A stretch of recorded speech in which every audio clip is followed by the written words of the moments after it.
Israel में Hamas के आतंकी हमलों के बाद प्रधानमंत्री बेंजामिन नेतन्याहू ने सख्त तेवर अपनाए हैं। पीएम ने कहा है कि आतंकी संगठन हमास को इस हमाकत की क्या कीमत चुकानी पड़ेगी, उसे इस बात का अंदाजा भी नहीं है।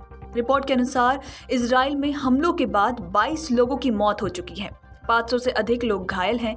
हालात की संवेदनशीलता को भांपते हुए भारतीय दूतावास ने एडवाइजरी जारी की है। दूतावास की तरफ से जारी परामर्श में कहा गया है कि सभी भारतीय नागरिकों को सतर्क रहने की जरूरत है। विदेश मंत्रालय ने भारतीय नागरिकों को बिना किसी अहम कारण के हिंसाग्रस्त इलाकों में जाने से मना किया है।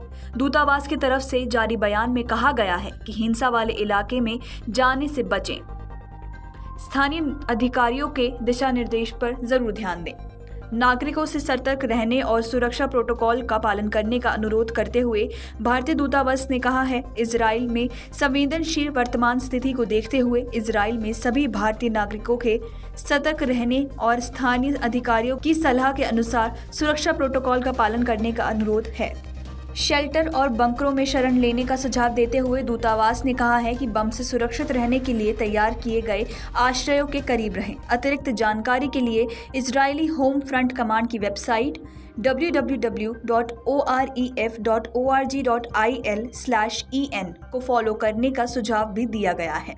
आपात स्थिति में दूतावास से संपर्क करने के लिए हेल्पलाइन नंबर भी जारी किया गया है, जो कि +9723522648 और ईमेल आईडी cons1.televiv@mea.gov.in पर संपर्क करने की सलाह दी गई है। विदेश मंत्रालय ने भरोसा दिलाया है कि दूतावास के कर्मचारी भी किसी भी मदद और मार्गदर्शन के लिए हर समय मौजूद रहेंगे। गौरतलब है कि शनिवार को इजराइल में गाजा पट्टी से अंधाधुंध रॉकेट हमले किए गए। प्रधानमंत्री ने कहा है कि हमास के हमले के बाद इजराइल में युद्ध हो रहा है। रक्षा मंत्री योव गैलेंट ने कहा है कि इजराइल हमास से हो रहे युद्ध को हर हाल में जीतेगा। उन्होंने कहा है कि इजराइल की सेना हमास के आतंकियों को माकूल जवाब दे रही है। मीडिया रिपोर्ट्स के मुताबिक इजराइल में हमास के रॉकेट हमलों से 22 लोगों की मौत और 500 से अधिक लोग घायल होने की सूचना फिलहाल मिली है। रिपोर्ट में कहा गया है कि इजराइल के अलग अलग शहरों में हुए रॉकेट हमलों में बड़ी संख्या में नागरिकों के हताहत होने की आशंका भी है। 2000 रॉकेट से हुए हमले के बाद मृतकों और घायलों की संख्या लगातार बढ़ती जा रही है।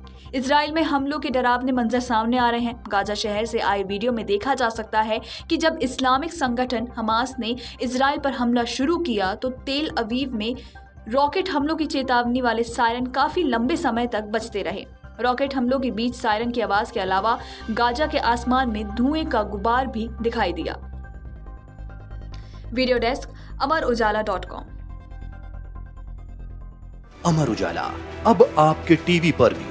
अपने स्मार्ट टीवी पर YouTube पर सर्च करें अमर उजाला, चैनल सब्सक्राइब करें और देखें ताजा खबरें, वो भी HD क्वालिटी में। और हाँ, बेल आइकन दबाना ना भूलें ताकि हर खबर हो आपके घर। अमर उजाला, निष्पक्ष, निर्भीक, निरंतर।